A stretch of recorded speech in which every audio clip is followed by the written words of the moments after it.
So Zeb's been asking to go to the Goodwill bins for a while. I'm still skeptical because last time I went, it was pretty dirty and I was worried I was gonna catch something. We've only been once, probably because of that reason, but I'm ready to go dig through the bins and see what happens. Maybe we'll get lucky. Books are kind of heavy, so pricing by the pound, it's only 79 cents, much less than the clothing at the Goodwill bins. You have to dig really deep, but it's totally worth it to find some really old, cool books. We're digging some more through the hard goods. It was a big dig to find anything decent. Most of what we have at our Goodwill bins is clothing, and we're not huge clothes buyers, so we had to dig deep to find some interesting things. Fair warning, I did reach down in and there was a teddy bear that was wet. I don't know why it was wet. It's been raining here in Utah, so I'm hoping it was left outside and that's why it was wet. I feel like we could make a whole episode called The People of Goodwill Bins. You've got the teenagers there for like trendy clothing. You've got the people that are just pulling a bunch of stuff to send back home. And then you've got the hardcore eBayers that are literally looking up stuff as they're ripping through the bins, checking titles, seeing if stuff is valuable. These people have carts and carts and carts full of stuff, and then they push them over to the side, cover them with a sheet, and then nobody touches them. I wasn't having much luck in the other bins, so I went back to the bins with the books in them, and I actually found some really cool books. I always love an embossed rolling pin, but this said somebody's like made by their name over and over again, so it's definitely not a keeper. I think that's European pricing. That is. The Savers that we've never been to. It's set up the same as all the other Savers, but it's huge. So I'm gonna go down all these aisles. I'm pretty excited to see what they've got here. So we were really excited when we got going on this Savers. They had a lot of inventory. There's a reason they have a lot of inventory. Most of the pricing in here was higher than I would spend. Down the street, there's a Deseret Industries selling a lot of this same stuff for 75 cents to $1. Something like this would probably be $2 to $3.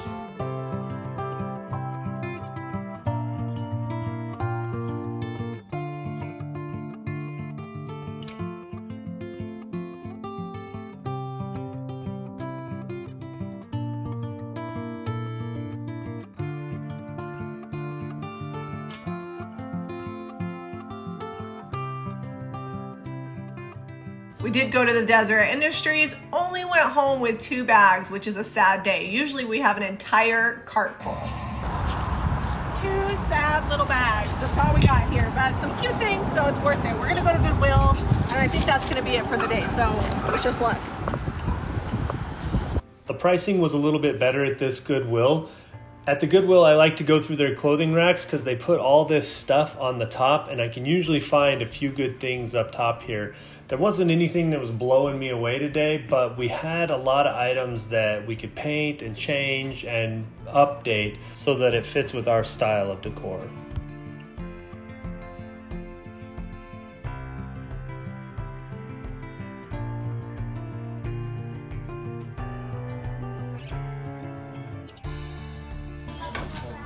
Oh, did we finally find something? No, it's like a marble top table, which I think is cool. Looks like it needs a little repair on the foot. It's crooked down there, a little wobbly. How much is it? $7.99. I don't know. That's a lot of wobble. Yeah. Never mind. Pass. What is that? This is so fabulous. It's so ugly, but I think we can make it amazing. $6. It's worth a try, right? It's gonna get French country'd up so good. So part of what we do for a living is actually finishing projects. Every week we go live on Saturday night with a thrift haul. And a lot of times we'll sell things. In fact, I think all of these items have sold, and we'll say will be painted, and then we have to get to the will be painted part. This is that part right now. It's time to will be painted. So we're gonna show you how we get all these projects done in about an hour. Cody and Rex are our sleepy assistants. One of my favorite hacks is to use drop cloth from Harbor Freight.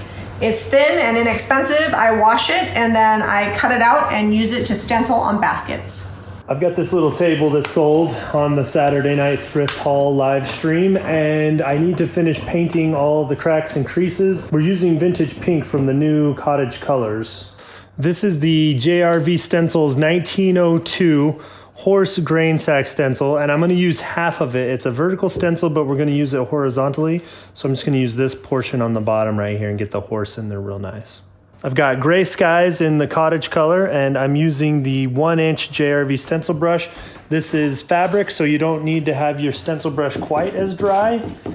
Because this paint has a built-in sealer, it is a single-step process. I don't need to wax this or set the paint in the fabric.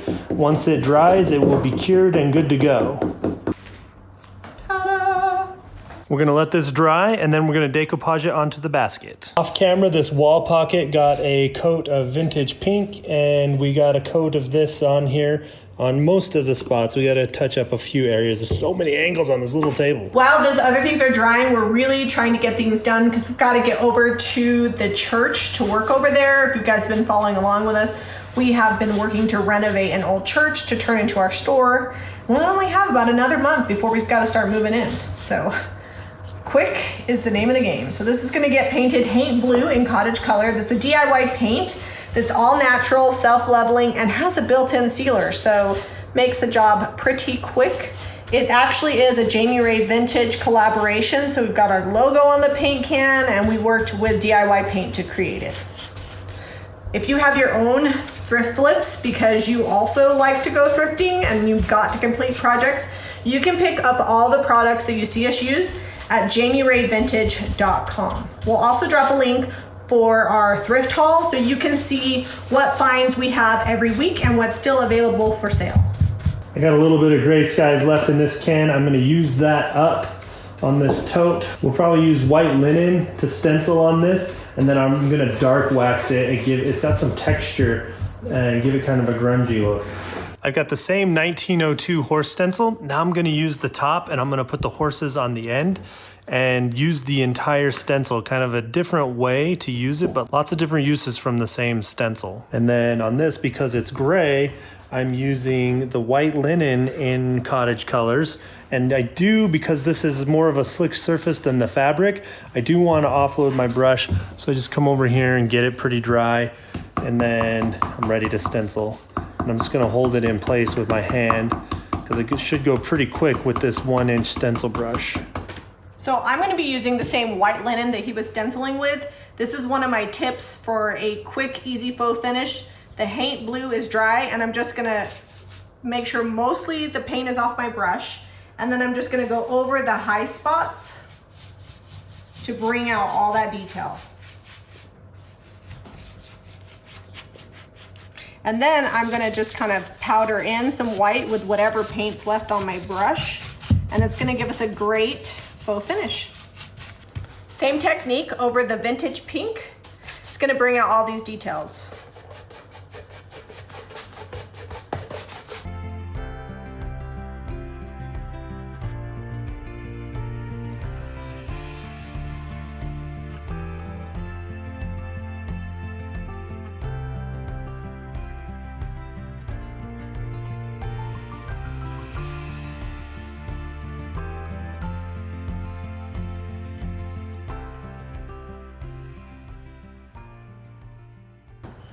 So the next step is I'm just going to add some dark wax to this, and I'm going to get it all in the details, and because it already has sealer on it, I could just come back and wipe it off, and it'll just stick down in the cracks and give us some nice age. Ta-da!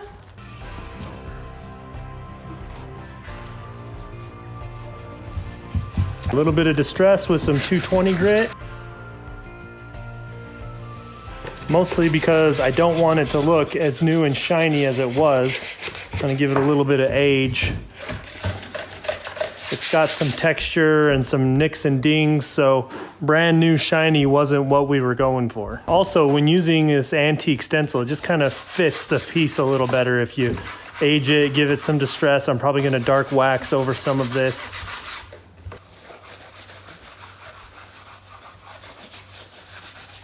One of the things that's amazing about the DIY cottage colors is that when you're distressing, if you're using a sandpaper, unless it's on a really, really slick surface, it doesn't peel off. Even if it's not cured, it more powders off, which is kind of more what you would expect from DIY's clay paint, but this has the sealer in it. So once I distress this, I'm done. While Zeb's finishing up sanding, I'm just gonna glue this in place before I decoupage it. I'm just gonna put a little bit of glue in every corner. That'll hold it while the decoupage dries. You could use fabric glue. I like hot glue because it just holds pretty quickly. Also, I love this cordless glue gun. It works with my Milwaukee battery system, and I'll drop the link below if you're interested. To decoupage this onto my basket, I'm using DIY's liquid patina in crystal clear chandelier. This is the last step, and this basket is done. You want to apply it liberally so it really sticks this down to the basket.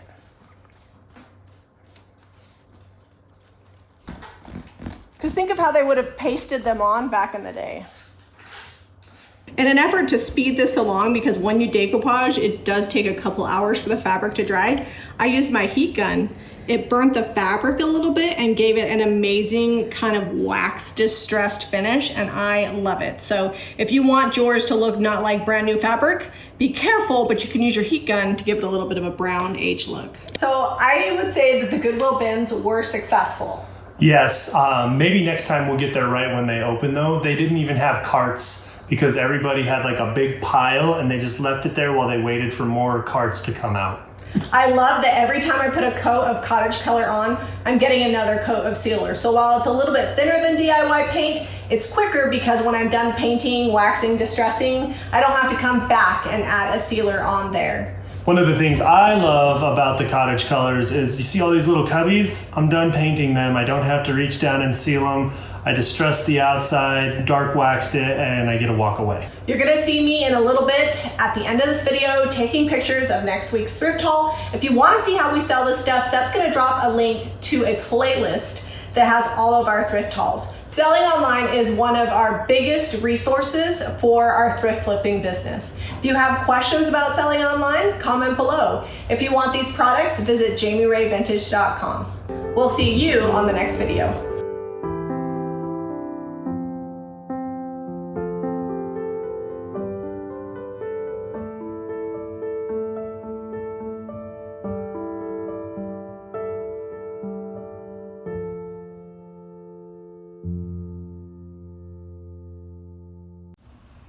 Part of selling online is everything needs pictures. So here I am using my backdrop I use every week, taking pictures of our thrift haul.